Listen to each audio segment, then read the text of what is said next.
Sejam bem-vindos ao canal Terror e Nonsense. Aqui vão encontrar histórias diretas do baú maldito.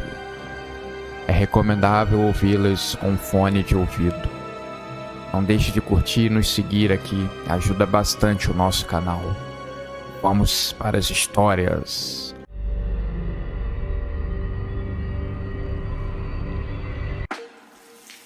Lembrar da infância é uma tarefa muito difícil. Quem dizer que se lembra de quando tinha 2 ou 3 anos de idade, podemos dizer que essa pessoa está mentindo. Talvez você se lembre de flashes, ainda mais quando você junta ele com histórias que seus pais e avós contam e com as fotografias da época. O registro de um tempo que você não sabe como ele passou. Quando já estava um pouco mais velho, já devia estar na casa dos meus 12 ou 13 anos, minha mãe se lembrou de uma história cabulosa, dessas de assustar qualquer criança. Ela resolveu me contar, por achar que eu já estava na idade adequada e talvez uma forma de tomar cuidado e se precaver das malícias da vida. Eu tenho uma irmã gêmea e em um dia qualquer a minha mãe passeava conosco. Éramos bebês ainda. Ela estava empurrando os nossos carrinhos pelas ruas. Acredito que com bastante dificuldade. Uma criança até que era uma tarefa fácil, mas fico imaginando as duas com os 2 carrinhos. Em um determinado momento do passeio, uma senhora que aparentava ser bondosa se aproximou da minha mãe. Ela estava sorrindo bastante e perguntou os nossos nomes e pediu que a minha mãe mostrasse as crianças. Minha mãe, feliz então, tirou a gente do carrinho e deixou que aquela senhora nos ninasse um pouco.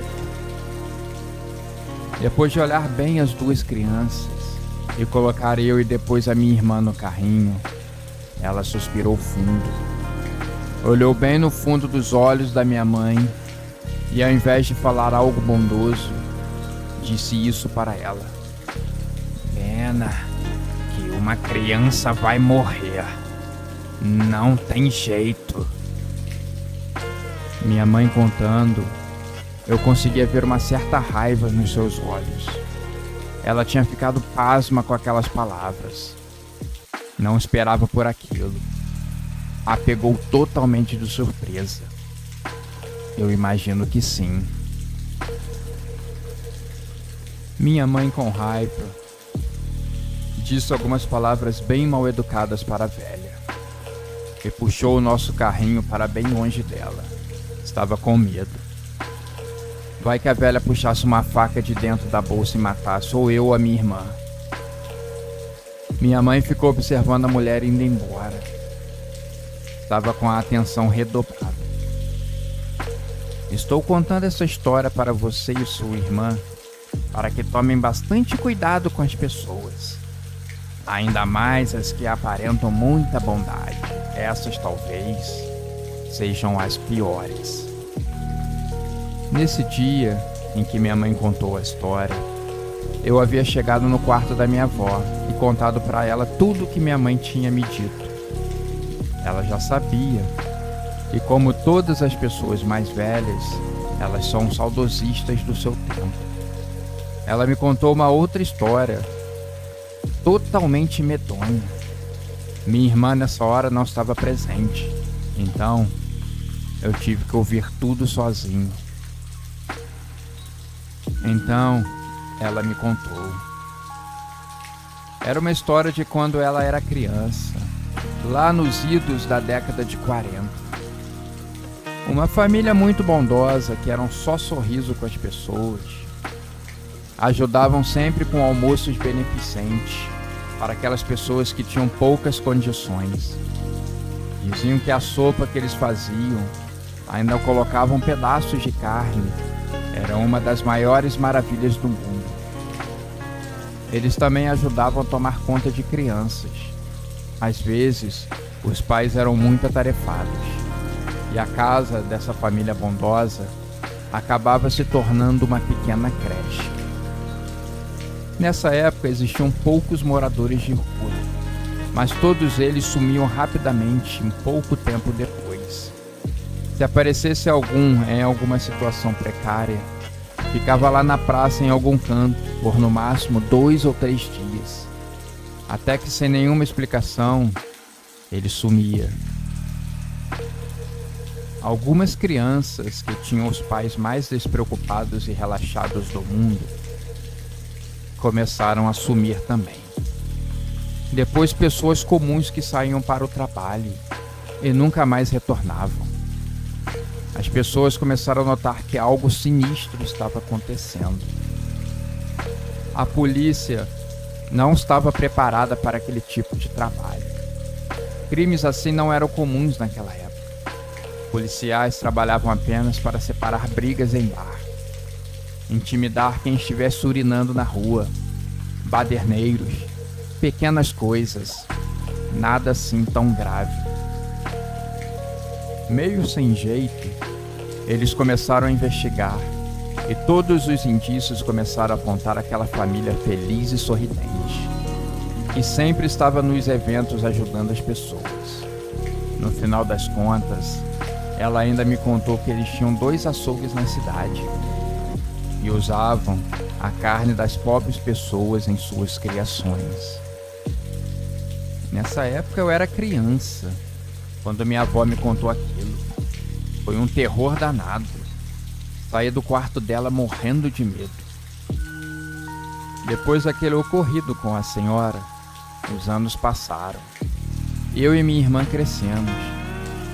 Nenhum até aquele momento tinha desenvolvido alguma doença ou tinha passado perto da morte ou algo semelhante.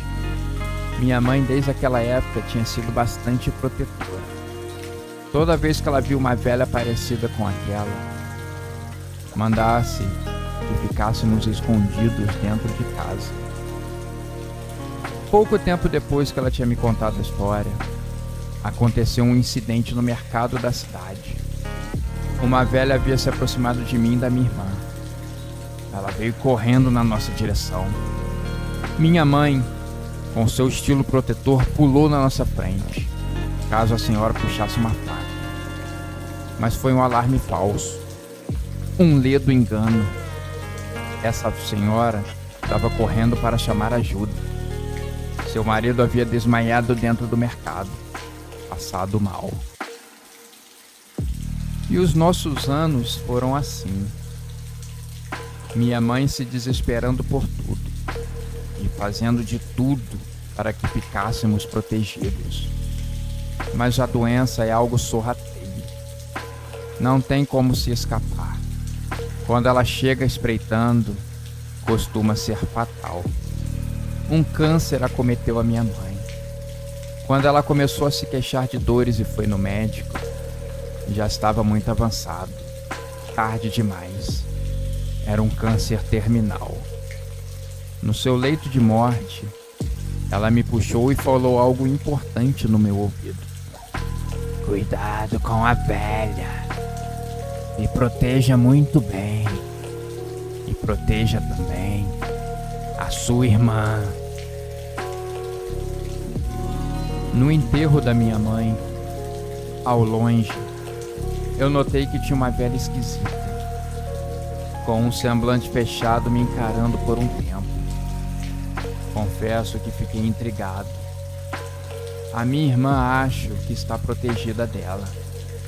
Se casou com um fisiculturista desses enormes, de colocar medo em qualquer pessoa. Já eu sigo aqui na casa, morando sozinho. Nesse momento estou tomando meu delicioso café, enquanto com o rabo de olho estou vendo uma velha me espionando. Será que ela vai querer colocar o seu plano maquiavélico em jogo? Não sei como agir, mas vou esperar até o último suspiro. Não quero viver na paranoia.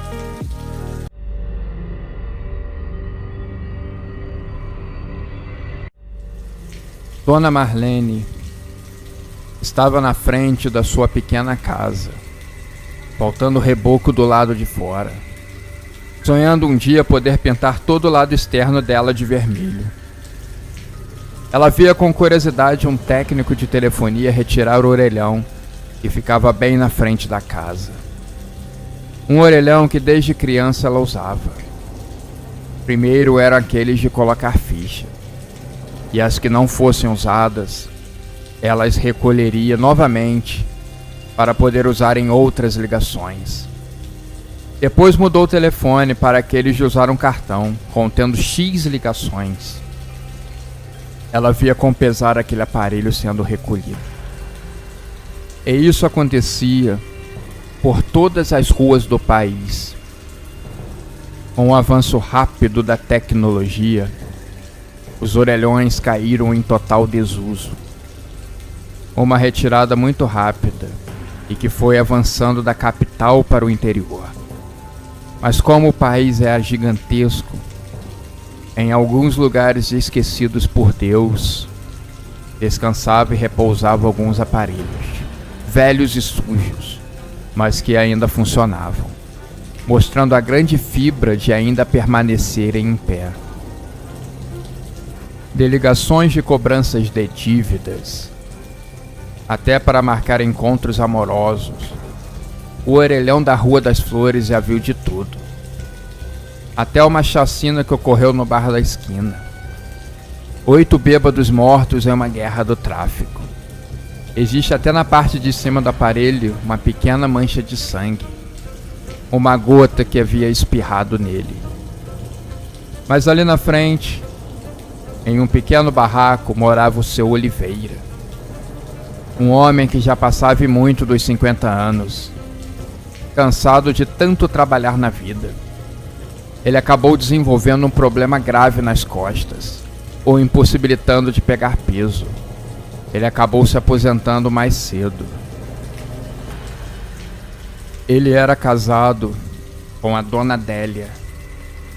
E esse homem era sufocado quase todos os dias, com histórias maçantes e uma faladeira sem parar. Tudo que ele queria na vida era poder voltar ao trabalho e deixar aquela mulher em casa. Eles tinham 2 filhos, já crescidos, que trabalhavam e moravam em cidades próximas. Uma das únicas diversões do seu Oliveira era o futebol, em que ele assistia todas as quartas-feiras de noite na televisão. Mas em um dia qualquer, às 4:30 da madrugada, o misterioso orelhão tocou. Era um toque fino e estridente, e com o silêncio da noite, o som parecia se intensificar. Oliveira dormia. Não sabia o que estava sonhando. Apenas algo dentro da sua cabeça lhe mandava levantar, abrir a porta da sua casa e atender o telefonema. E foi isso que ele fez. Sua esposa dormia ao lado. Não percebeu nada. O homem então foi se arrastando até o orelhão, com os olhos fechados, e o atendeu. A mensagem do outro lado era sinistra e enigmática. Se Oliveira estivesse de completa posse de suas faculdades mentais, não entenderia nada. Esse é o canal direto com o seu espírito, dizia uma voz cavernosa, vinda de um lugar fechado e com direito a bastante eco. Oliveira desligou o telefone e voltou a dormir na sua cama, só acordando tarde naquela manhã, para a desconfiança da sua esposa. Isso lá são horas de acordar, homem? Aposto que estava no bar do Raimundo enchendo essa sua cara e assoviando para aquelas prostitutas. Oliveira era um homem honesto e já não aguentava mais ouvir aqueles descalabros da sua esposa. Apenas deixava as palavras entrarem em um ouvido e sair pelo outro. Mas a noite chegou, e quando foi 4:30 da madrugada, O orelhão novamente tocou. Oliveira acordou, o atendeu, e a voz repetiu a mesma frase. Fazia frio do lado de fora, mas o homem estava alheio a tudo isso. Ele parecia ter um propósito: apenas atender o telefone e depois voltar para sua cama e dormir. Era a sua missão. Depois de mais de um mês fazendo isso, naquela madrugada, um homem bêbado estava passando, e ele atendeu antes que Oliveira chegasse ao orelhão.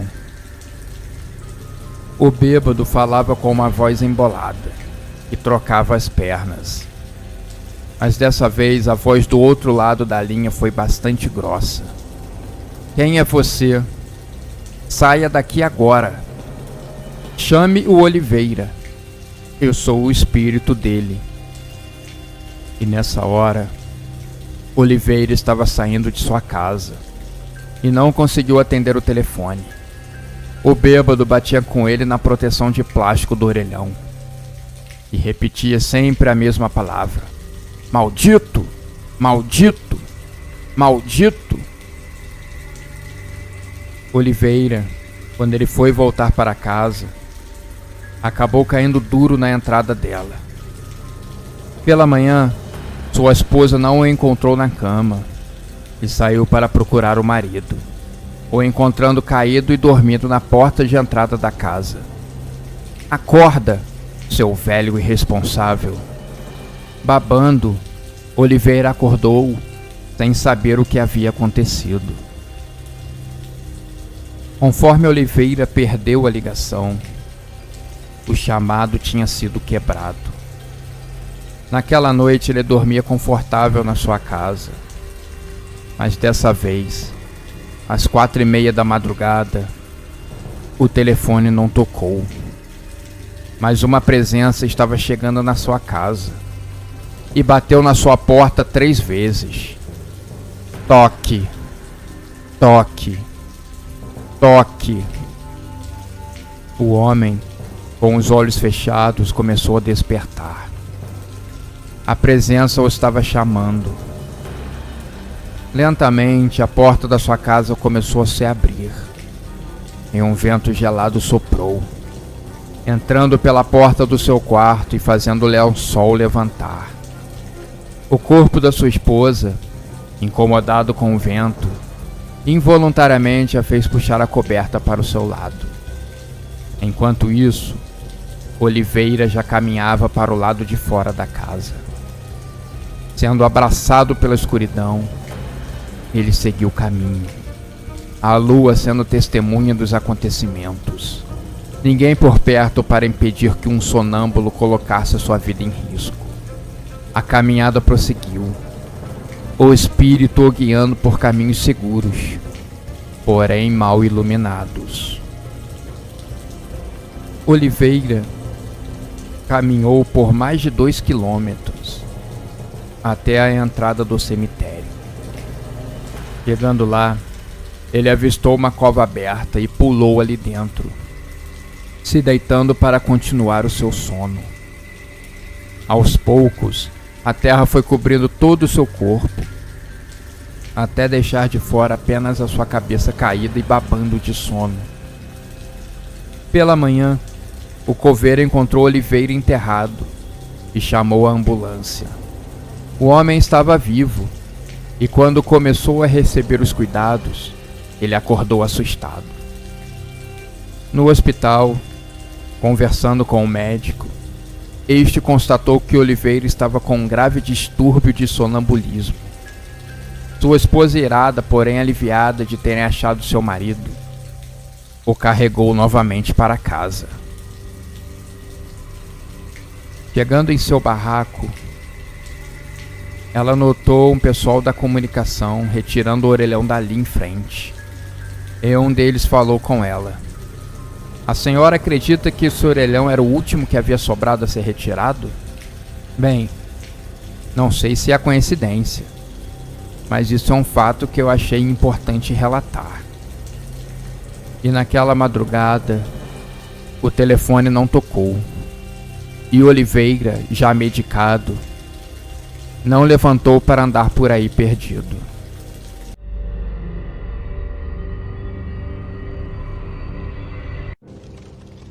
Eu lembro de quando criança, as famosas fantasias de bate-bola, aquelas máscaras, o apito na boca que era ensurdecedor, uma pequena garrafa que você enchia com água ou espuma para espirrar nos outros, e a bola. Aquilo era um show à parte, a bola feita de plástico duro. Os bate-bolas vinham batendo ela no chão e fazendo um enorme barulho. Era a melhor coisa do carnaval. Quando ganhei a minha primeira fantasia de bate-bola, foi uma alegria só. Ela misturava duas cores, branco e azul, formando um lado azul e branco e o outro branco e azul, alternando como um mini xadrez. Ela era perfeita. A máscara esquentava bastante, ainda mais que o carnaval era no auge do verão, o calor fervendo. As crianças correndo e gritando pela rua: "Olha o bate-bola! Olha o bate-bola!" E a gente corria atrás das pessoas sem fantasia, espirrando água, apitando e batendo a bola no chão, assustando a tudo e a todos. Eram tempos ótimos. Hoje estou eu aqui, adulto, trabalhando bastante para conseguir pagar os boletos. Mas vou tirar alguns dias de férias nessa época para curtir um movimentado carnaval de rua, pela primeira vez na fase adulta. Eu sei que os tempos mudaram, mas acredito que a alegria seja a mesma. Um amigo do trabalho que trouxe o cartaz e a ideia da viagem. Nós íamos no bloco, o Carnaval da Maldade. O nome intriga e assusta, mas a promessa de uma noite inesquecível me convence a participar. A ideia era fugir um pouco da nossa cidade careta e opressiva. Fugir um pouco daquele ambiente de trabalho. Seria muito bom para nossa mente. No avião foi uma zoeira só. Muitas brincadeiras e piadas. A todo instante fazíamos planos para o carnaval e o pós. A nossa ideia era estender mais alguns dias para conhecer melhor a cidade, visitar pontos turísticos e as belas praias. Assim que a noite caiu, nos fantasiamos e descemos para se juntar à multidão de pessoas que já estavam curtindo. Qualquer coisa era motivo para a celebração, gritos e alegria. Começamos no meio dos foliões dos blocos tradicionais. O Marcos estava com o mapa da cidade e o local onde o bloco Carnaval da Maldade sairia.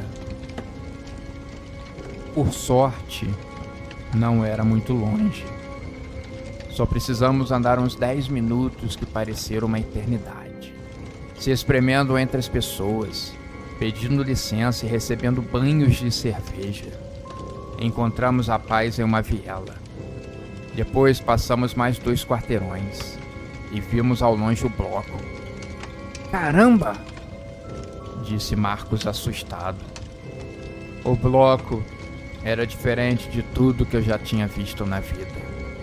As cores vibrantes davam lugar a tons escuros e macabros. A música alegre era substituída por tambores sinistros e os sorrisos se transformavam em caretas assustadoras. No centro do bloco, liderando a festa, estavam os famosos bate-bolas. Figuras encapuzadas que empunhavam bolas de ferro com espinhos.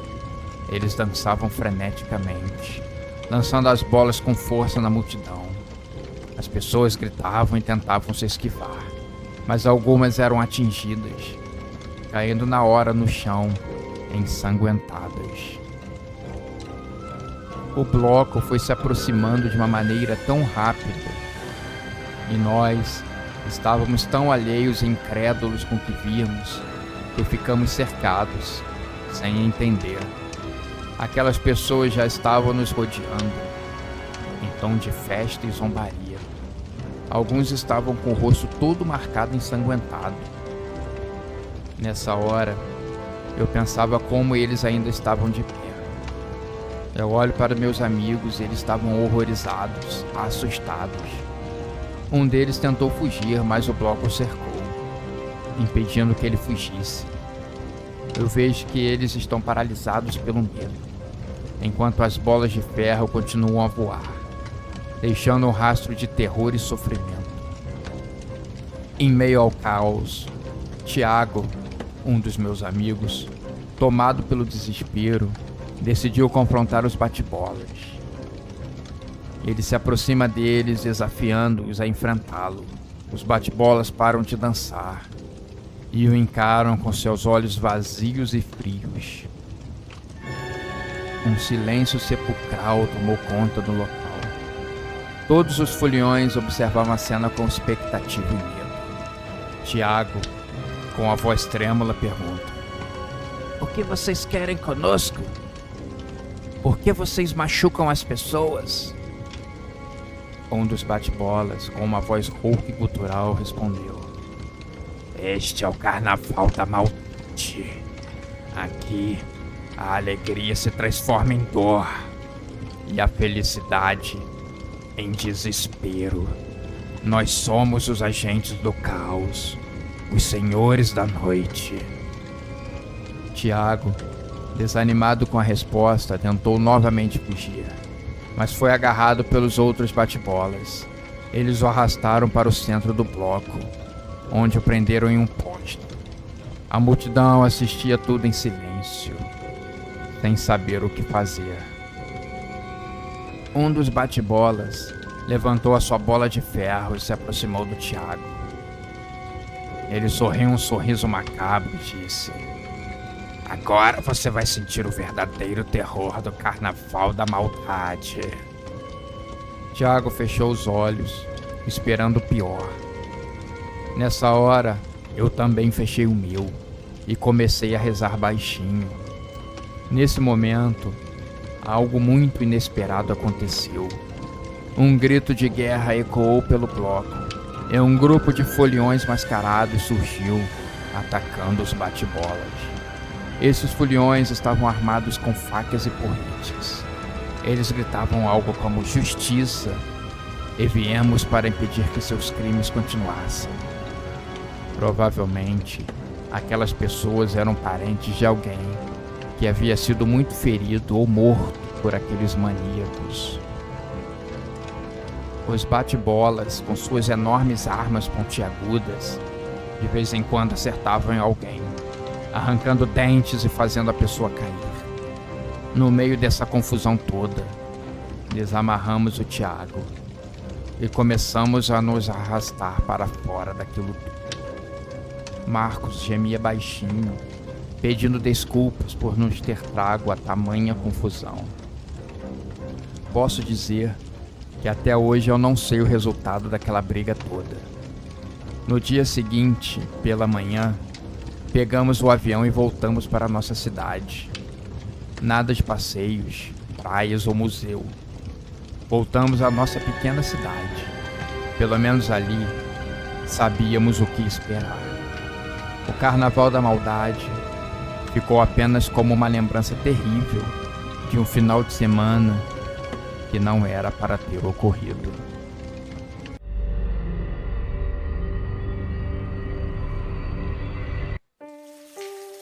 O baile da noite anterior tinha sido arrepiante.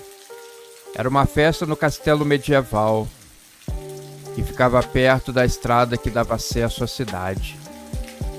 Existia uma agência no bairro que alugava o castelo por uma noite, e as suas festas tinham um ingresso muito caro, mas que com certeza os jovens da cidade não ligavam de pagar.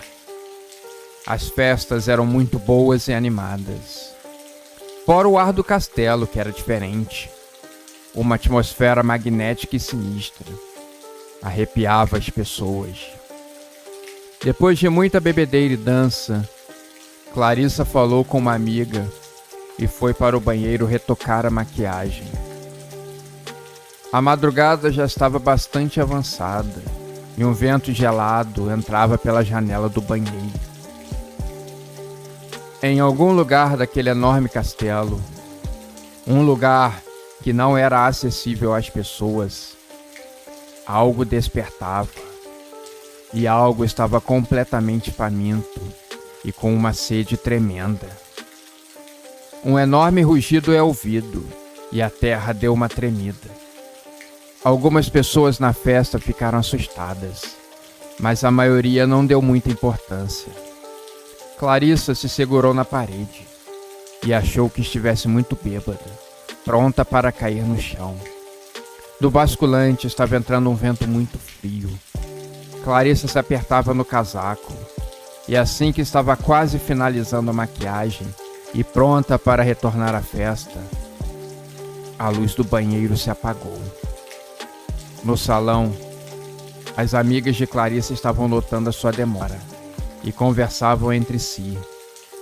Decidiram dar uma rodada por ali, para ver se encontravam a amiga. Depois de muito andar e bastante minutos no relógio, viram Clarissa muito pálida e fraca, cambaleando de volta para o salão. As amigas a escoltaram e sentaram ela no bar.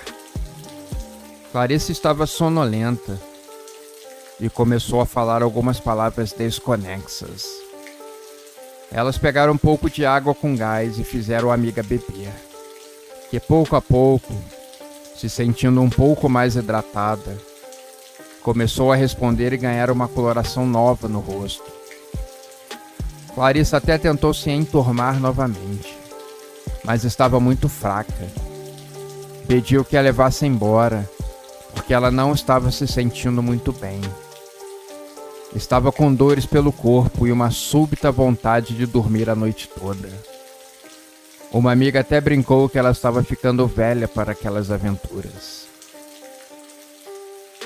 Do castelo, elas até aquele dia só tinham guardado boas recordações. O cenário gótico estava ficando para trás, enquanto o carro acelerava pela noite. Chegando em casa, ela trocou rapidamente a sua roupa, a jogando no chão. Com os olhos quase fechando de sono, jogou uma água no rosto e rapidamente passou um lenço umedecido para retirar a maquiagem e se jogou na cama. Assim que Clarissa adormeceu, ela sonhou que estava novamente na festa. Ela havia conhecido um jovem muito bonito. Ele a tinha pego nas mãos e levado para um lugar mais reservado. Nessa hora, Clarissa estava muito feliz, abrindo um enorme sorriso. Ainda pensava: estou tirando a sorte grande. Minhas amigas nunca conseguem nada. O homem, então, a levou até um local escuro e isolado. Clarissa perguntava se eles não podiam ir para um lugar mais claro, mas o homem havia desaparecido. Clarissa olhou para todos os lados o procurando, mas ele surgiu das sombras, retirando seu cabelo para o lado, deixando seu pescoço à mostra. Aquela enorme veia pulsando, o homem ficou louco.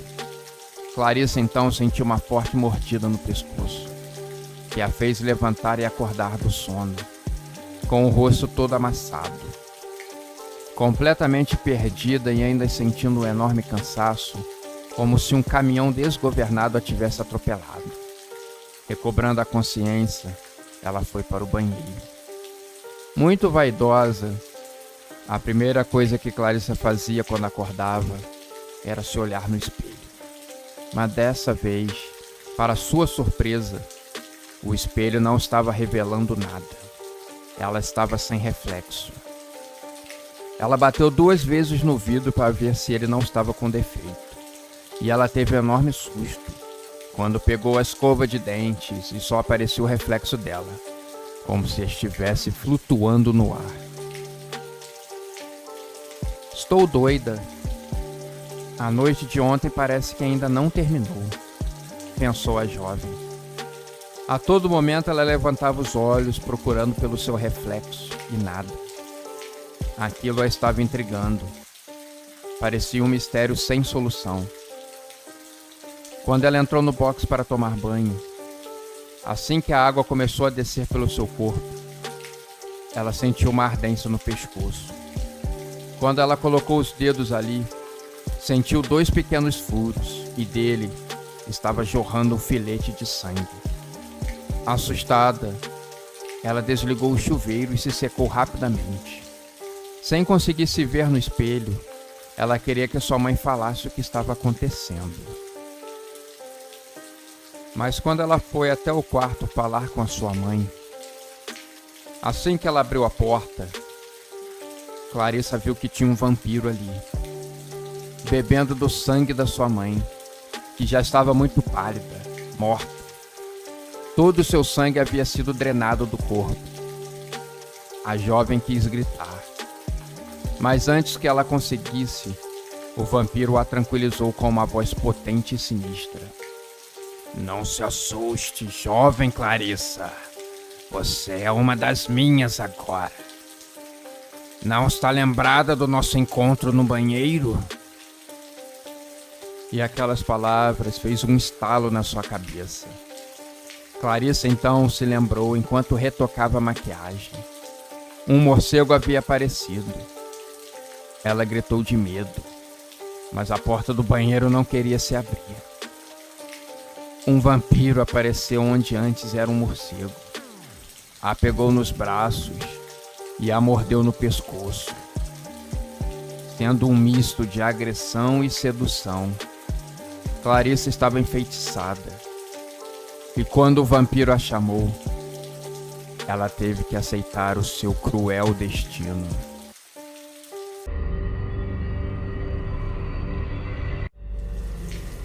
Estava de noite naquela parte do mundo. Em uma casa era realizada uma grande cerimônia para poucas pessoas. Era grandiosa em importância, mas seleta em pessoas. Um homem sem camisa estava ajoelhado em frente a um crânio de vaca. A todo momento, ele levantava os braços em reverência. As pessoas que assistiam seguiam com suas falas e coros tradicionais, seguindo à risca aquele ritual sinistro. O homem agora pega um chicote com as pontas afiadas. Um coro de "ó" era ouvido atrás dele. Olhando fixamente para aquele crânio, ele começou a se flagelar. E a cada acerto era um grito de dor. Uma das pessoas que assistiam até chegou a virar o rosto, enquanto seguia com os cânticos. Era doloroso de ver. O homem já estava quase todo ensanguentado, mas era preciso completar as 20 chagas pedidas. Era esse o ritual. Ele não podia diminuir a intensidade. Não hoje, no dia da sua prova final. Ao final das 20 chagas, uma pessoa vestida toda de branco saiu de trás de uma porta que estava fechada e se aproximou lentamente do homem. Com uma esponja em mãos em um pote com um líquido verde pastoso, com a esponja ela limpava o sangue e espirrava ele no topo da cabeça do crânio da vaca. Com a pasta, ela passava nas feridas do homem, que gemia baixinho. As pessoas que assistiam agora aumentavam a intensidade dos cânticos. Sabiam que o ritual estava chegando ao fim. A mulher misteriosa olhou bem fundo no rosto do homem e pediu que ele se levantasse. A iniciação está completa. Todos os espíritos agora estão concentrados no nosso ídolo de ossos. Você precisa colocá-lo em cima de uma pedra ao lado da estrada. Você já sabe a localização. Você precisa finalizar esse ritual. Vá, pegue o crânio e complete a sua tarefa. O homem ajoelhado beijou os pés da mulher e se levantou. Estava descalço, e assim que ele retirou o crânio do pedestal, sentiu uma onda de energia penetrar e inundar cada célula do seu corpo. Ele se energizou de tal maneira que as chagas abertas, que ainda sangravam e manchavam sua calça, não eram sentidas. Ele caminhou pela noite. Era uma longa jornada, árdua, alguns quilômetros, e ele andou pela estrada iluminada pelo grande luar, o cenário ideal para as lendas que povoam aquela região. Agora ele sabia, estava completo. O ritual seria completo e as histórias agora precisariam ser contadas. Chegando ao local marcado, ele depositou o crânio da vaca e partiu para casa. Do mesmo jeito que havia chegado até ali, chegaria em casa para um novo recomeço.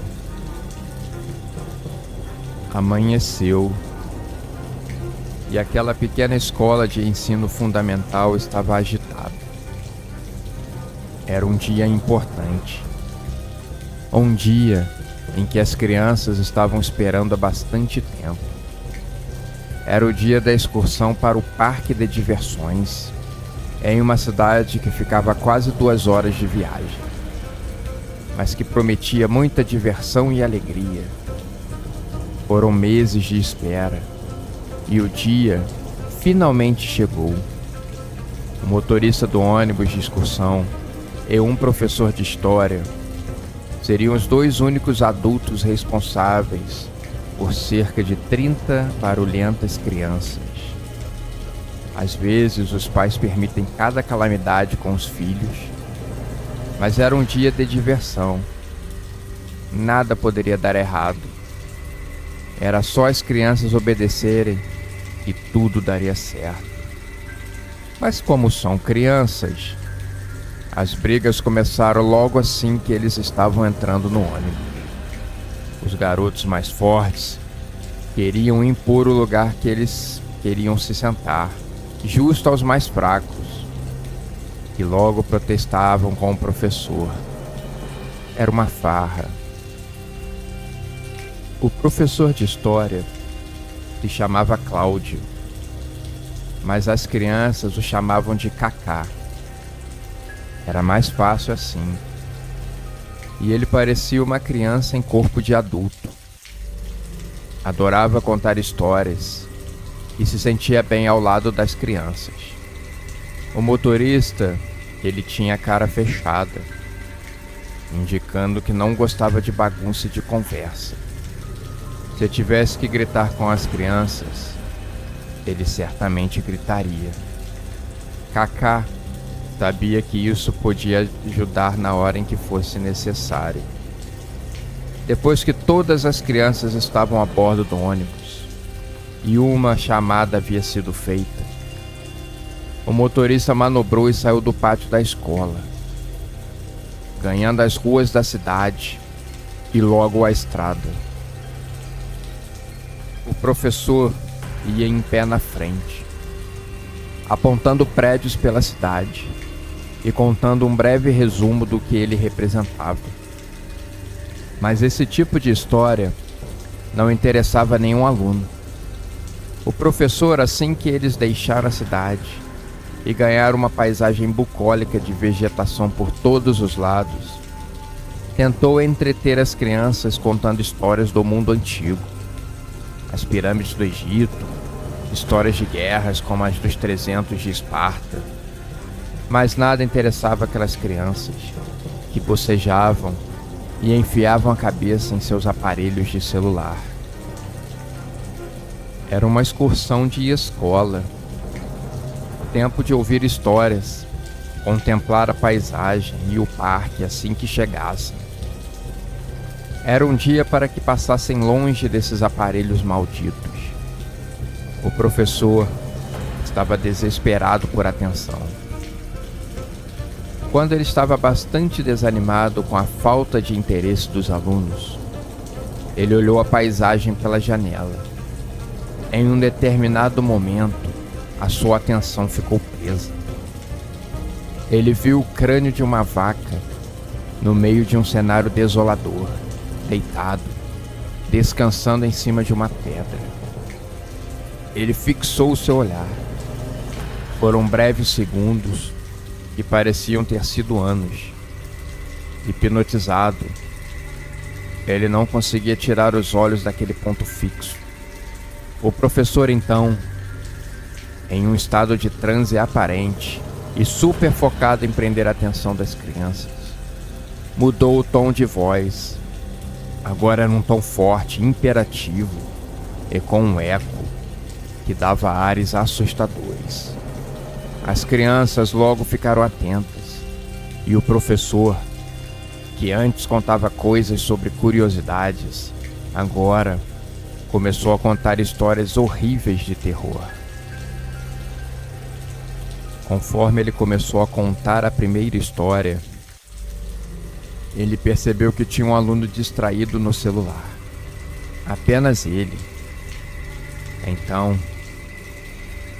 como ele desde o começo da viagem quis fazer, teve a coragem necessária para falar com o garoto. Bernardo, desliga esse celular agora. Você deve prestar atenção total nas histórias que eu estiver contando. Estamos entendidos? Ou eu vou precisar repetir? O garoto engoliu em seco e rapidamente enfiou o celular dentro da sua mochila e ficou olhando fixamente para o professor, esperando que ele começasse novamente a história. Essa história foi em um passado não tão recente assim, em uma cidade próxima. Ela era uma cidade bastante tranquila, e um fenômeno esquisito estava acontecendo e intrigando os cientistas. As pessoas estavam começando a sangrar, sem nenhuma causa aparente.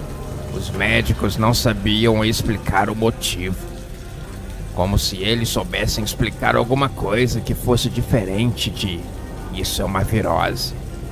Pois bem, existia nessa cidade uma jovem chamada Marisa, que estava muito assustada com o que estava acontecendo com as pessoas.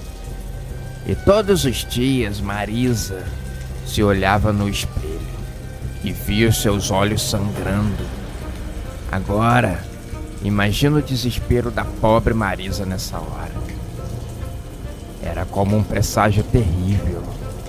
E nem quando Marisa ia dormir ela tinha paz. Todas as noites ela tinha o mesmo pesadelo. Ela estava vendo um mar de sangue inundando toda a cidade, afundando ela em um abismo de destruição e lágrimas. Depois que todos os habitantes estavam se esvaindo, começou a chover sangue.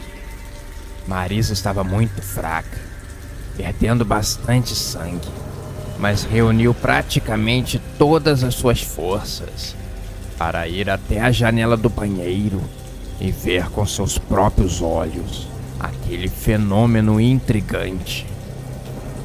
E vocês querem saber como isso tudo termina?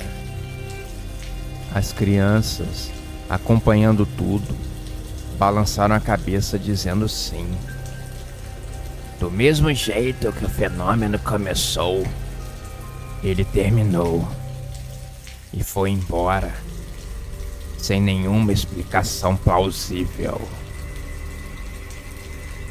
As palavras do professor eram duras. Era uma história terrível, mas as crianças não entendiam direito se tinha ou não algum significado. Elas estavam mais presas ao tom de voz diferente do professor do que propriamente da história que ele contava. Mas as histórias seguiram.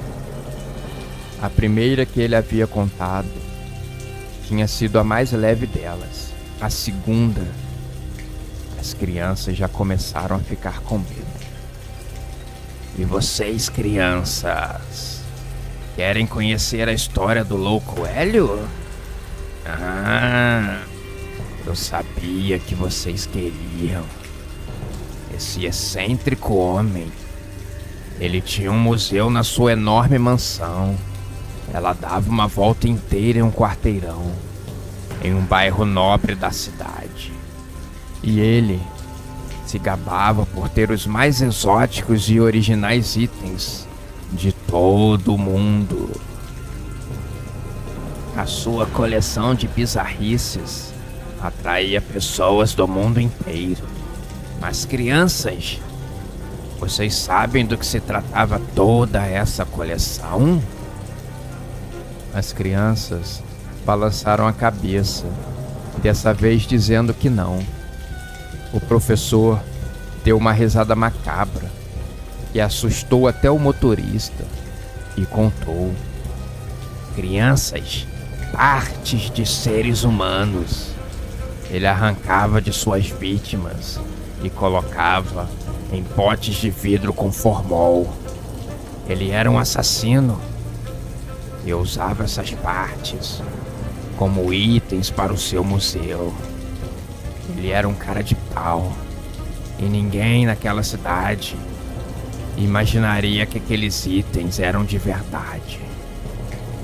No dia que descobriram alguns ossos enterrados na sua casa devido a alguma denúncia anônima, louco Hélio teve que fugir às pressas. Dizem que ele ainda ronda por aí. E eu, crianças, eu posso ser ele. E nesse momento, ele deu um olhar ameaçador para cada criança, que não ficaram quietas. Começaram a gritar e espernear. Estavam visivelmente com medo. E ignorando tudo isso, o professor seguiu contando as histórias, e sempre elevando o tom para o mais bizarro possível. As crianças, aterrorizadas com os relatos, pediam que ele parasse com as histórias. Elas não estavam sendo mais legais. E sem dar ouvidos aos pedidos das crianças, o professor seguia em uma espécie de transe e pouco a pouco sua voz foi diminuindo de intensidade. E ele se jogou em um banco ali na frente e dormiu. Os olhos começaram a coçar de todas as crianças. Parece que as histórias haviam sugado suas energias. Estavam sonolentas e caindo de sono. O motorista, também visivelmente morrendo de sono, no meio da estrada, ele viu um vulto de uma vaca atravessando a pista e tentando desviar dela. O ônibus embicou em uma ribanceira, despencando para uma grande tragédia. Quando a equipe de resgate chegou, só encontraram um aluno com vida. Ele estava muito machucado e balbuciava algo que fez os bombeiros ficarem arrepiados. Ele dizia a todo tempo: cabeça de vaca, cabeça de vaca. Até que um bombeiro percebeu, ali perto, no meio do matagal, tinha uma pedra com o crânio de uma vaca em cima. O troféu do mal que havia sido colocado naquele lugar. O bombeiro então fez o sinal da cruz e, visivelmente abalado, levou o garoto para uma ambulância.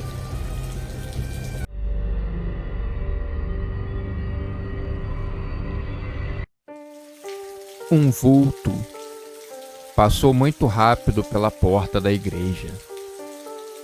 Foi até perto do altar fez uma reverência e o sinal da cruz, e pegou uma vela acesa que estava ali preparada para aquela ocasião. Esse vulto foi seguido por dezenas de outros, que lentamente entravam, pegavam uma vela e saíam. Depois se encaminhavam para a porta da frente e iam embora ganhar as ruas da cidade. Dona Gertrudes assistia sua televisão de noite. Estava vendo os acontecimentos mais recentes da sua novela preferida.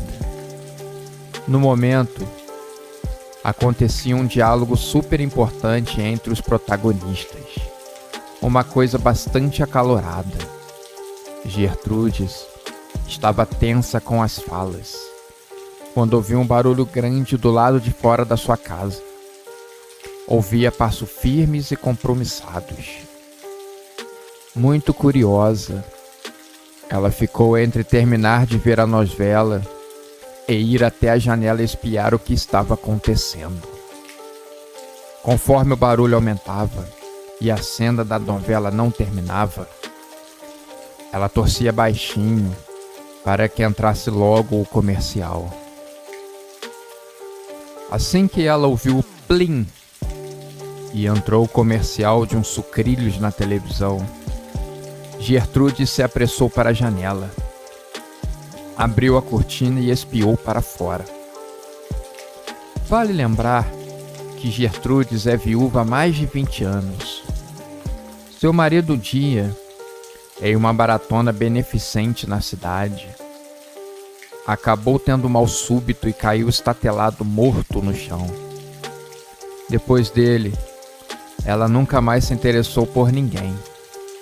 Então, ela sempre se sente solitária, e as suas idas na janela é uma chance de cumprimentar a vizinhança e espiar de perto o que acontecia na sua rua. Ela, assim que abriu o vidro, viu ao longe pessoas caminhando lentamente e fazendo preces bem baixinho, ficando um murmúrio que se confundia com o som de passos. Uma procissão a essa hora. Por que os sinos da igreja não tocaram? Ela se perguntava. Sabia que sempre que tinha um evento desse porte, os sinos da igreja batiam lentamente, anunciando que algo estava acontecendo.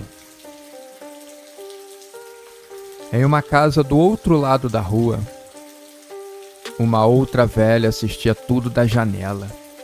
E assim como Gertrudes, ela também era viúva, mas essa mais recente. Ano passado, o marido havia morrido de uma doença terrível, que o consumiu pouco a pouco.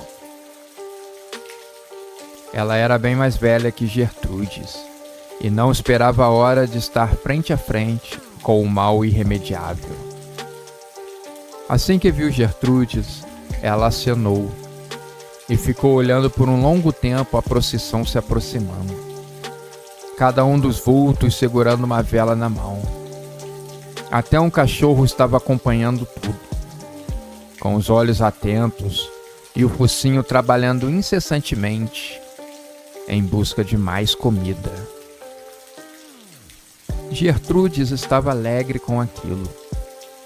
Começou a pensar no dia em que conheceu seu marido, nos seus dias mais felizes, na glória em que havia sido aquele tempo ao seu lado. Estava com os olhos marejados. Com a mão ela enxugou as lágrimas, enquanto os sonhos estavam se tornando muito altos. Os vultos começaram a atravessar na frente das duas senhoras, com passos firmes, porém lentos, dando tempo de focar cada uma das pessoas dentro de casa, com suas angústias e desesperos, com os seus traumas e seus medos. Atrás das almas, algumas pessoas caminhavam segurando velas também. E por um momento, Gertrude se sentiu tentada a ir atrás da procissão, mas o seu joelho problemático a impediu, e ela ficou apenas na vontade. Quando todas as almas estavam prestes a passar por aquelas duas senhoras, uma alma se aproximou de cada uma delas e lhe entregou uma vela, uma forma simbólica de participação. Mas quando Gertrude segurou aquela vela acesa, seu coração sentiu uma coisa esquisita, como se estivesse sendo oprimido por uma coisa muito ruim. A procissão, que parecia ter sido uma bênção, Gertrudes agora começou a achar que, na verdade, poderia ter sido uma maldição. Ela deu uma última olhada na viúva da casa em frente. Seu semblante havia mudado completamente. Se já era velha, agora parecia uma múmia que havia sido morta há mais de 100 anos. O rosto era de dor e sofrimento. A viúva da casa em frente se retirou. Gertrudes temeu que ela tivesse caído e morrido. Agora, cenas horríveis do seu marido morto no necrotério assombravam a sua mente. Ele se levantava do mundo dos mortos e começava a fazer piadas com a sua falta de higiene e cuidados com a beleza. Você está muito velha, Gertrudes. Não quero mais saber de você. Ele falava com uma voz vinda do fundo do inferno. Seu rosto se contorcia em formas horripilantes e grotescas. Depois o cenário mudou para algo desolador. O seu marido, assim como ela o havia conhecido, jovem, estava se engraçando para sua melhor amiga, Vitória. Os dois estavam agora andando de mãos dadas no parque da cidade. Eles pararam e compraram algodão doce. Agora, o seu marido estava dando um beijo de língua naquela mulher, que dizia ser a sua amiga. Gertrudes estava paralisada de medo e despertou do seu pesadelo quando a vela acesa começou a queimar o seu dedo. Ela deu um grito de raiva e ódio. Aquelas cenas ainda atormentavam seu juízo. Ela estava furiosa, acreditando que a procissão das almas havia trago uma verdade cruel para ela. Agora, já não sabia mais se deveria ou não confiar nas suas memórias. Contrariada e ainda morrendo de raiva, ela apagou a vela e a deixou em cima da mesa. Depois disso, jogou uma água no rosto e decidiu ir dormir. Pela manhã, nem a viúva da casa em frente e nem Gertrudes acordaram do seu sono profundo. A vela, que estava caída em uma mesa da sala, havia se transformado em ossos. Outras pessoas na cidade também não acordaram. As pessoas que haviam recebido a vela, todas elas morreram. O certo é que o que as pessoas acreditam é que uma alma veio buscar o que lhe era devido.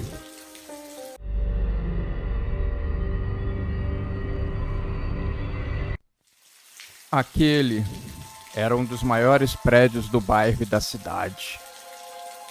Imponente ao longo dos seus 12 andares. Bianca era uma jovem moradora desse prédio imenso, que se estendia por todo um quarteirão. No terreno, tinha uma piscina e uma quadra de futebol, que era bastante disputada pelos meninos do prédio. Ela morava no 11º andar, quase no topo. Era muito, muito alto. Caindo de sono, Bianca prestou muito pouca atenção na aula. Ela tinha perdido boa parte da noite anterior vendo séries coreanas na televisão. Havia virado a sua nova paixão. Mas quase sempre ela perdia a hora de dormir. Quando se deitava, pouco tempo depois o despertador já estava gritando no seu ouvido. E já era hora dela levantar. Ela se arrastou para fora da cama, fez um lanche, tomou um banho e se arrumou para as aulas que começariam em pouco tempo. Ela morava perto do curso, então não seria um problema chegar a tempo. Bom dia, alunos! Espero que estudem para a prova que vai acontecer semana que vem. Vejo vocês amanhã. Um bom descanso. Se despediu a professora. Voltando da sua aula de inglês, ela ouvia música no fone de ouvido. Ela chamou o elevador e esperou ele chegar. 3 pessoas que nunca tinham visto desceram, e ela apertou o seu andar e esperou ele subir. Em mente, Bianca sabia o tempo exato em que o elevador pararia no seu andar. Mas dessa vez foi diferente. E para sua surpresa, o elevador demorou alguns segundos a mais. Estranho, foi a palavra que veio à sua mente. Pouco antes das portas se abrirem, ela colocou os fones de ouvido no pescoço e andou devagar para fora. Na frente do elevador, bem na parede, tinha a indicação em números adornados em cobre, o número do andar. Aquele era o 15º, um andar que obviamente não existia naquele prédio. Depois de apenas 2 passos, ela ouviu um sussurro distante se aproximando como uma bala perdida. Volte! Assustada, ela se virou para entrar de volta no elevador. Ela queria ir para casa e esquecer o que tinha acontecido. Certamente foi uma imaginação forte. Bianca sabe que precisa se alimentar e dormir melhor. Não está fazendo bem nenhuma coisa e nem outra. Mas o elevador não estava mais lá. Ele havia desaparecido. Só tinha uma parede branca na frente. Intrigada, ela tateou essa parede e não encontrou nada. Perto do elevador existia a escada de acesso aos andares. Bianca foi dar uma olhada, mas a única coisa que encontrou no lugar foi um extintor de incêndio. Parecia intacto.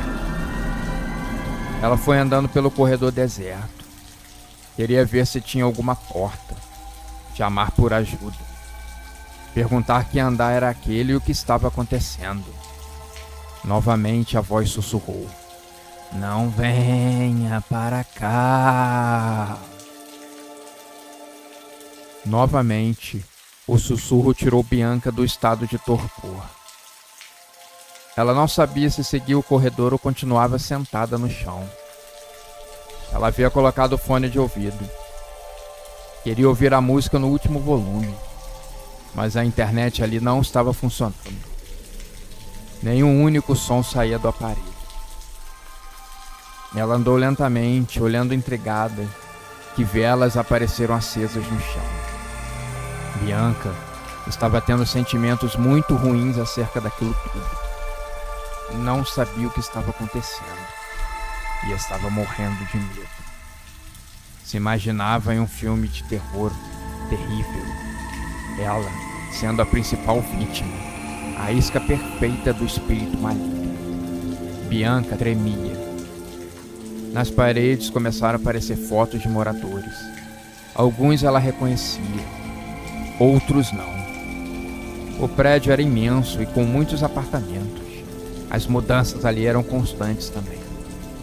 Algumas fotos começaram a ser riscadas com um enorme X vermelho. Bianca não sabia o que aquilo significava. Seu coração estava palpitando bastante, querendo sair pela boca. O ambiente estava se tornando insuportável. Não tinha entrada de ar. Ela puxou um pouco a camisa do pescoço em busca de ar. Sentia algo pesado e denso. Um vulto passou voando por lá. Depois outro. Ela se jogou no chão com medo e cobrindo a cabeça. Era uma enxurrada de espíritos passando, tornando tudo muito turvo e misterioso. Fuja daqui! sussurrou uma voz doce e fraca. Outros sussurros davam conselhos para ela, e uma outra voz mandou que ela não fosse covarde. Deixasse de lado o medo e encarasse o que tinha pela frente. Lentamente, Bianca se levantou. Uma luz lá no fundo do corredor. Ela sabia que precisava chegar até lá. Então, foi se encaminhando a passos largos, até que do teto despencou uma fotografia, e ela teve que recuar 2 passos. Era uma foto sua. Como consegui nessa foto? A jovem pensou, e um risco vermelho foi traçado na sua foto, e ela começou a pegar fogo. Corria o risco do fogo se alastrar por todo o corredor, e aí Bianca não teria mais como escapar. Ela se lembrou do extintor de incêndio perto de onde deveria existir a escada. Ela voltou para lá e o pegou, apagando o resquício de fogo que ainda restava na foto. Ofegante, ela deixou o extintor de lado e seguiu em frente, na direção da parca luz que ela via na frente. Isso! Vem até mim! Eu vou, ela pensou. É o caminho certo. Bianca estava tendo a impressão que as paredes ao redor estavam se fechando em cima dela. E com medo, ela deixou de ter a impressão e passou a ter a certeza. As paredes realmente estavam se juntando para esmagar. Ela morreria ali mesmo, prensada. O desespero então bateu. Ela correu para a luz no fim do corredor. Ela correu como se não houvesse amanhã. Ela correu por sua vida. Como a sua vida se transformou de assistir aulas de inglês para estar sendo esmagada em um andar do seu prédio que não existia. Ela não queria saber a resposta. Quando chegou na luz, ela viu que era uma janela com uma linda cortina de flores. Ela sentia a pressão das paredes chegando, quase a alcançando. Ela teve que fazer a única coisa que restava. Pulou. Muito bem, jovem. Foi o salto para uma vida diferente. Esse foi o último sussurro que ela escutou em vida.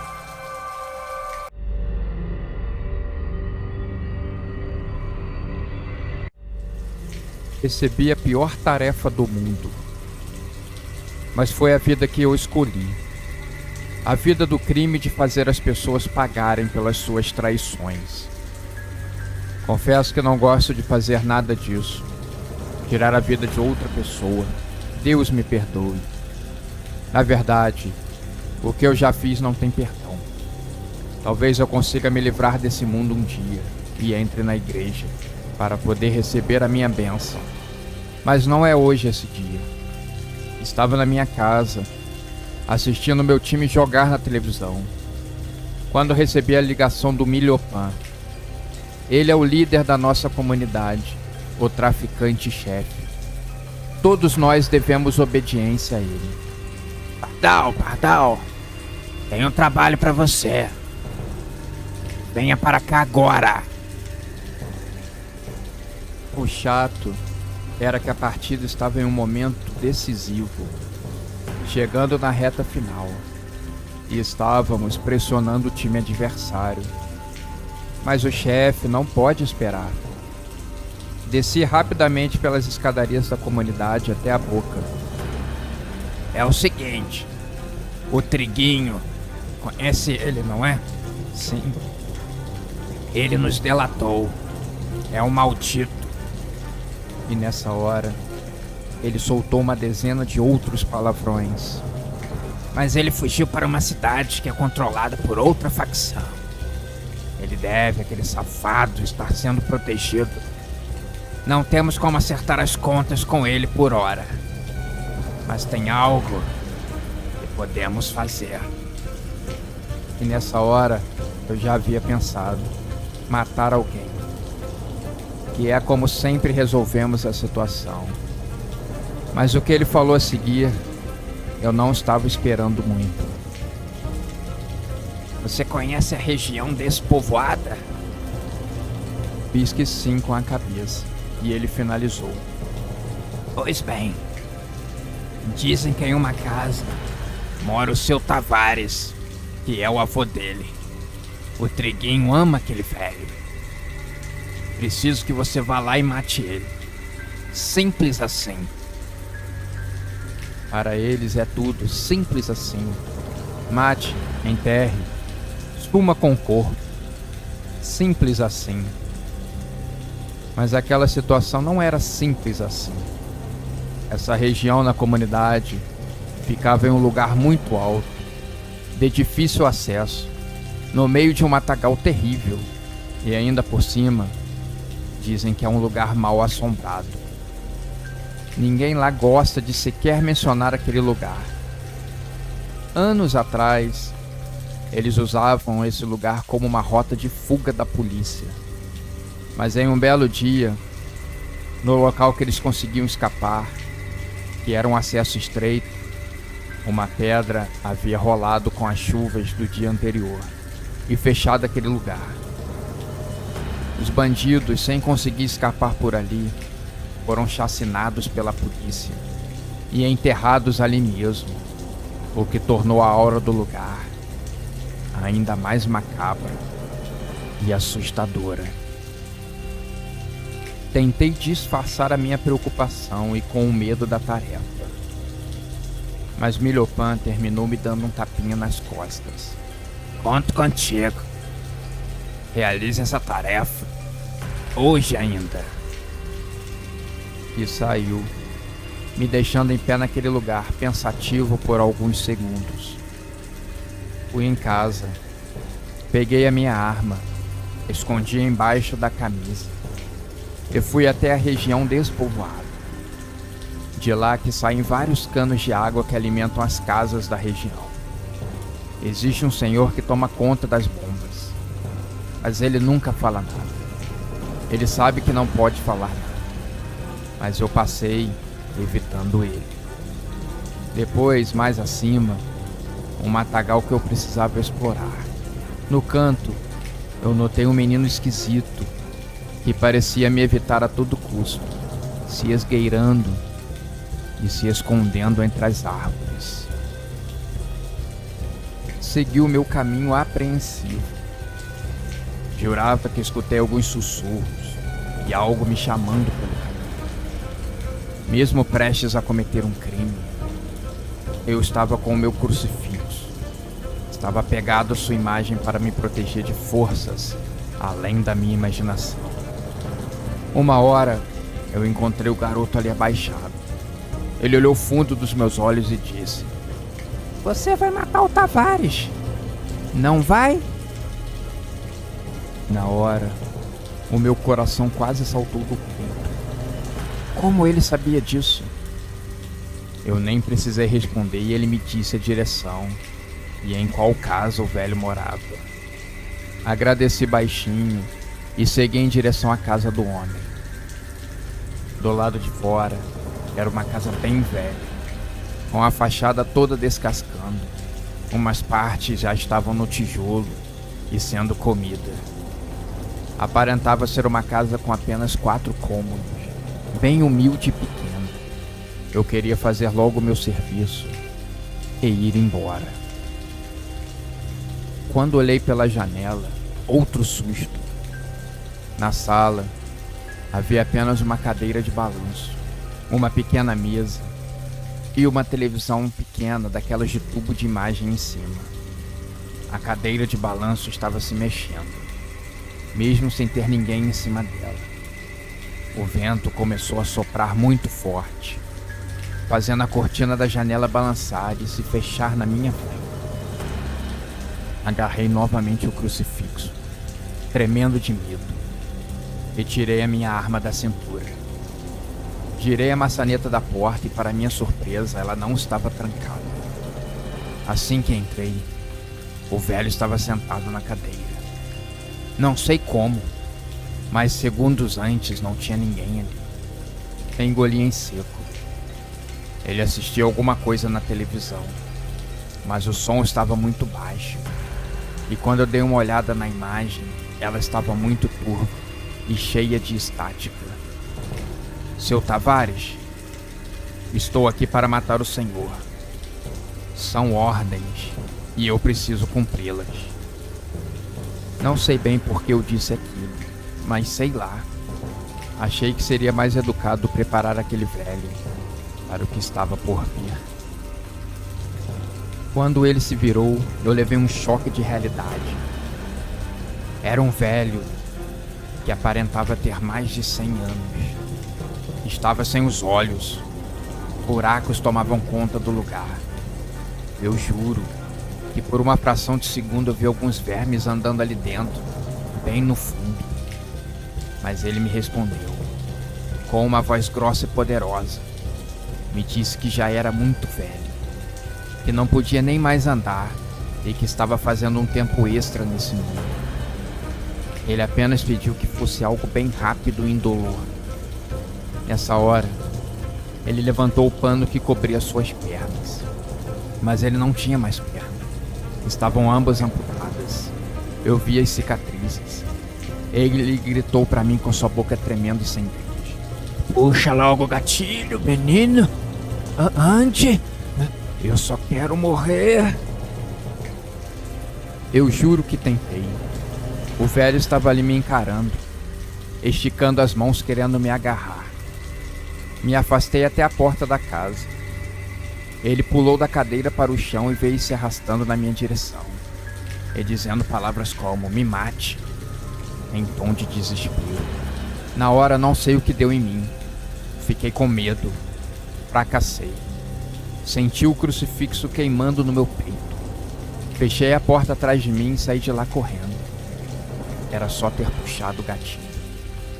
Hoje, tenho que viver isolado em uma outra cidade, com o medo de a qualquer momento alguém vier por trás de mim e puxar o gatilho, me levando embora dessa vida.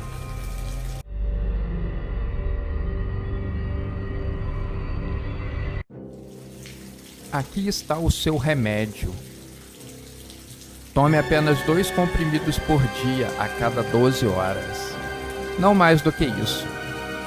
Vai curar essa sua dor de barriga. Clodoaldo era um dos melhores farmacêuticos da cidade. Era adorado pelos clientes, muito atencioso. Trabalhava todos os dias na farmácia, que um dia foi do seu pai. Algo que era tradição na sua família e passava de pai para filho. Ele era solteiro. Nunca havia se casado ou sequer pensado nessa possibilidade. Ele gostava de viver sozinho em meio às suas excentricidades. Quem via aquele homem esbelto, porte esguio e olhos bem vibrantes, não imaginava o que ele escondia dentro da sua casa.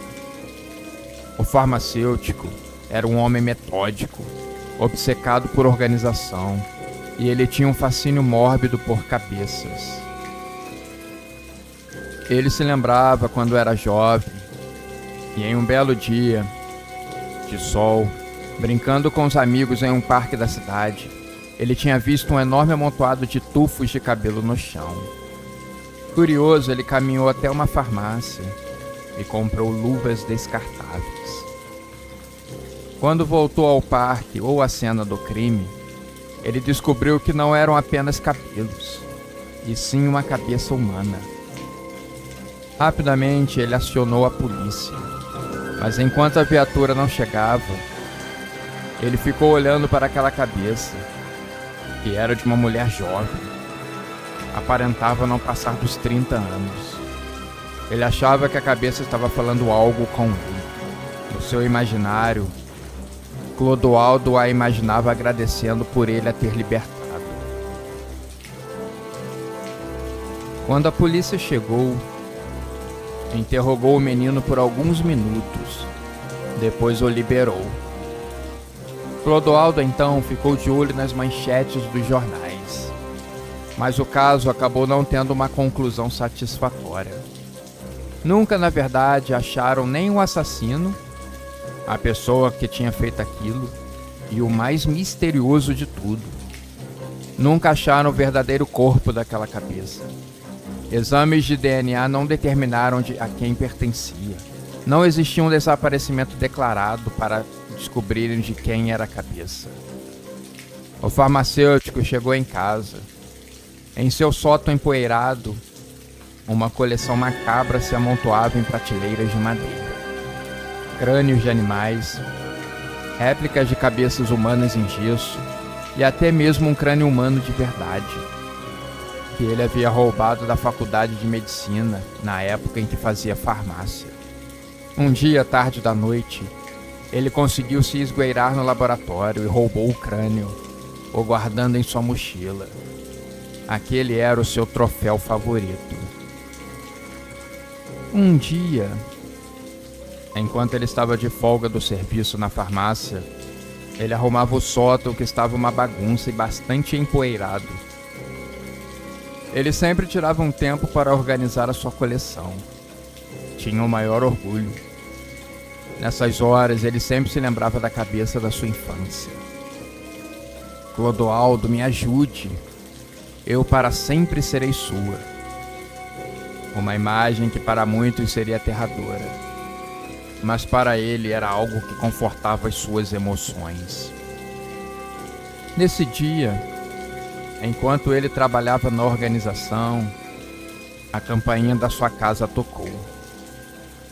Quem será essa hora? Ele pensou. Deixou a sua coleção de lado e foi atender a porta. O senhor só precisa assinar aqui, disse o entregador. Clodoaldo então levou o embrulho para o sótão, pensando no que poderia ser aquilo. Ele não se lembrava de ter pedido nada pela internet. Entregado, levou para o sótão. Chegando lá, ele abriu o embrulho e viu uma caixa de metal enferrujada. Ela quase caiu de sua mão, mas ele a colocou em cima de uma mesa de madeira para abri-la. A curiosidade o dominou e ele a abriu com mãos trêmulas.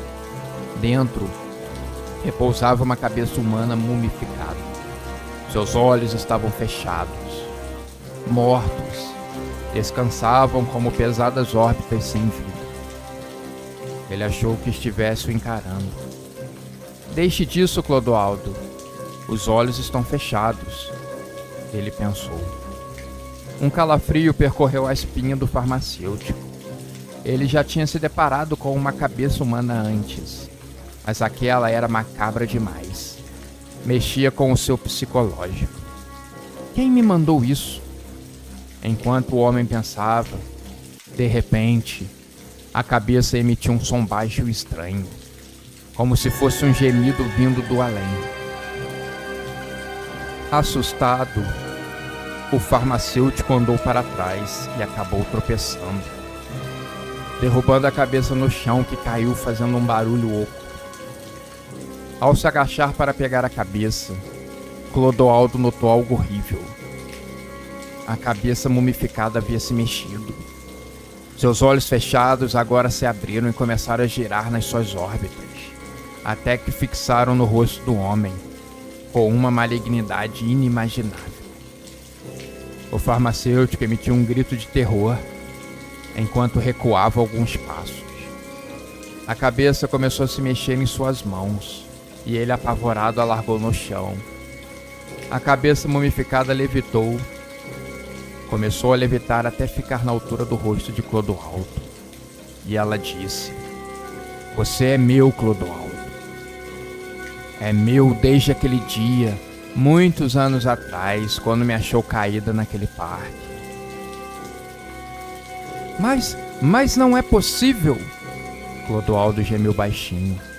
"Você não se parece com aquela pessoa", falou. Mas a cabeça não queria mais papo. E nem respondeu ao homem. Ela voou em sua direção, seus dentes afiados à mostra. O farmacêutico tentou correr, mas suas pernas bambas de medo o impediram. A cabeça se aproximava com um olhar sanguinário. Clodoaldo gritava entre as prateleiras da sua coleção. A cabeça o seguia, mas agora ela estava guinchando, deixando o homem completamente desconfortável. Depois a cabeça começou a implorar. Deixa eu morder só sua orelha, Clodoaldo. É só um pedacinho. Nhaque, nhaque. Ela batia os dentes, rangia. Clodoaldo, então, viu na parte de baixo da prateleira um frasco de ácido corrosivo.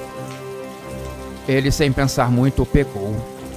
E assim que a cabeça se aproximou muito, ele jogou nela e se afastou. A cabeça emitiu um chiado terrível, que preencheu todo o sótão, enquanto a carne da cabeça mumificada derretia lentamente, revelando no final um sorriso macabro. O homem caiu de joelhos, vomitando bastante de horror. Até os ossos da cabeça agora começaram a derreter, deixando para trás um rastro de gosma fumegante no chão.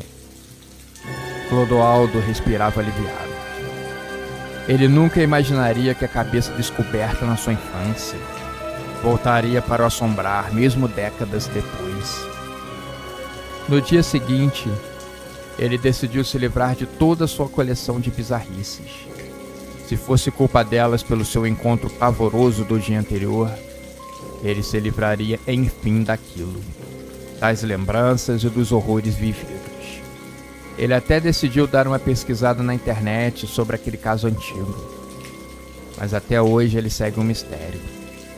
Nunca acharam o corpo daquela cabeça perdida, que continuou sem dono e sem nome.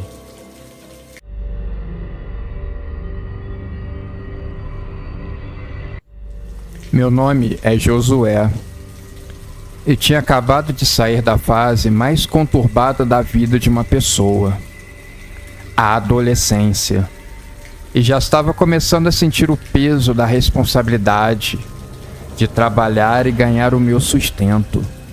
Às vezes, você precisa queimar etapas e é logo jogado na jaula dos leões, e famintos só esperam você dar o primeiro deslize para te devorarem.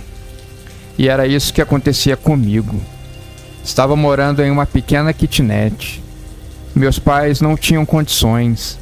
Então, assim que arrumei o primeiro emprego, levei um pé na bunda e tive que aprender a me virar sozinho. Mas a vida é uma pressão danada, e em um momento de fraqueza, me arrependo disso, deixo bem claro, tentei fazer algo muito ruim. Acabei parando no hospital. E com certeza, meus pais assinaram os documentos para minha internação forçada. Eles acharam que era necessário, e talvez fosse. Mas foram as 2 semanas mais difíceis e longas da minha vida. Nem tanto pelo lugar, mas sim pelas companhias. Quando acordei, obviamente não sabia onde eu estava. No primeiro momento, achei que eu tinha morrido e estava em uma espécie de purgatório, só esperando a balança da justiça para dizer qual caminho eu deveria seguir. Mas eu escutei um olá bem tímido. Quando olhei, era o Nelson, um homem na casa dos 50 anos, com o olhar perdido e deslumbrado, olhando para o teto. Ele estava sem camisa e pude perceber que estava também muito magro.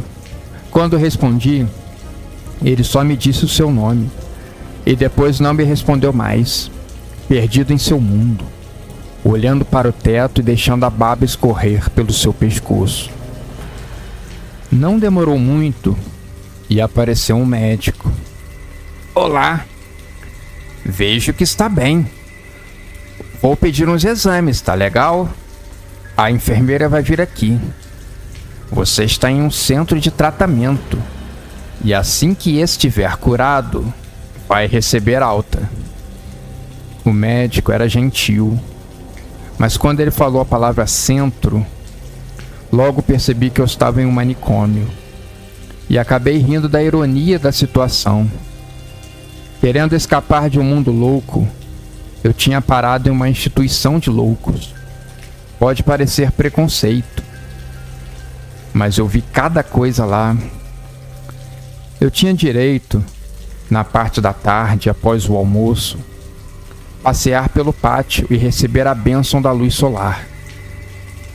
Acabei fazendo amizade com um homem que tinha me ensinado a jogar xadrez. Tinha aprendido em poucos minutos. E nesse primeiro dia de sol, jogamos por umas 2 horas. Retornei ao meu quarto e vi a cama de Nelson virada e escutava uns sussurros vindo daquele lado. Fui olhar para ver se ele estava bem. Então ele se virou com olhos esbugalhados e gritou comigo: "Venha, venha adorar o demônio comigo! Venha!" E eu percebi que ele estava com os olhos desvairados, completamente perdido na sua loucura. Eu me afastei rapidamente dali e fiquei na minha cama. Empurrei ela um pouco mais para perto da porta, se precisasse fugir. Aquela noite, eu confesso que eu quase não dormi. Estava visivelmente com medo de Nelson. Ele tinha me assustado para valer.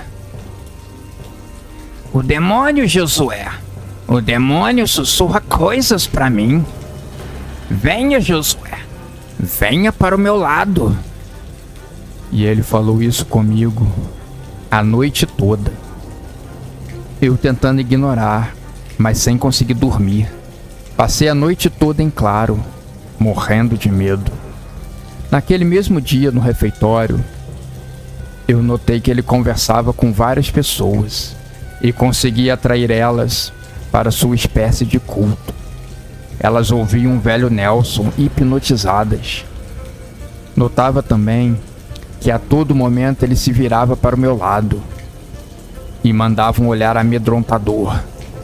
Eu fingia que não estava vendo nada e afundava a cara no meu prato de arroz e bife de fígado. Mais tarde, eu percebi que alguns homens esquisitos estavam entrando no quarto. Eles fizeram uma roda em volta de um pentagrama e colocaram um copo com um líquido vermelho que eu imaginava ser sangue, mas eu não queria pensar nisso. Nelson então se virou para mim e mandou que eu me juntasse a eles. Eu queria recusar, mas não podia. Eram 4 homens. Eu não teria a mínima chance de fuga. Então tive que fingir. Fiquei lá tentando repetir as palavras maléficas que eles proferiam. Estava com olhos abertos e olhava a expressão de adoração no rosto deles. Era assustador. E foi assim, por mais algumas noites, aqueles 4 homens invocando o demônio, fazendo adoração ao coisa ruim. O quarto que eu dormia estava repleto de desenhos macabros, do banheiro à porta de saída. Eu não via a hora de sair dali o mais rápido possível. O médico, quando vinha, dizia que eu estava melhorando e que em breve estaria liberado. Mas esse breve nunca chegava. Uma noite, eu vi que o Nelson estava muito aflito. Ele murmurava baixinho: Por que você não vem logo? Por que me tortura com a sua demora? Não aguento mais esperar. Parecia ressentido, que o mal não o estava ouvindo, embora ele visivelmente estivesse se esforçando. Mas depois de tanto murmurar, ele se levantou e agora ele estava em pé na cama, com os braços para o alto, até que ele falou em alto e bom som: A verdade me libertará. Farei o que o Senhor me pediu. Então, ele correu para o banheiro e fechou a porta. Eu poderia deixar para lá e ficar quieto, só esperando mais aquela noite passar. Mas eu escutei gritos vindo do banheiro, som de algo quebrando. Segundos depois, o barulho de dor, gritos e gemidos. Os gritos de Nelson se intensificaram. Eu fiquei preocupado com ele. Então fui até a porta e bati, perguntando se ele estava se sentindo bem. Ele respondeu chorando: Ele está vindo, Josué! Ele está vindo! Eu já ouço as trombetas! E mais gritos. Com o ouvido colado na porta, senti o som de algo se rasgando. Não consegui me conter. Como as portas dos banheiros não têm tranca interna, resolvi abrir. Ele estava nu, caído no chão, com bastante sangue jorrando do seu corpo. Ele estava todo cortado. Ele tinha pego o vidro do espelho e estava se cortando todinho. Assim que ele me viu, apontou aquela arma na minha direção e gritou: "Ele me mandou pegar você também!" Confesso que tive que correr pelos corredores, até que cheguei na entrada do prédio. Eu avistei 2 seguranças, que logo seguraram um homem nu que corria para me matar.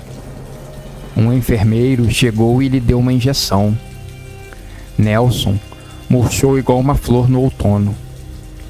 Depois daquele dia, nunca mais o vi.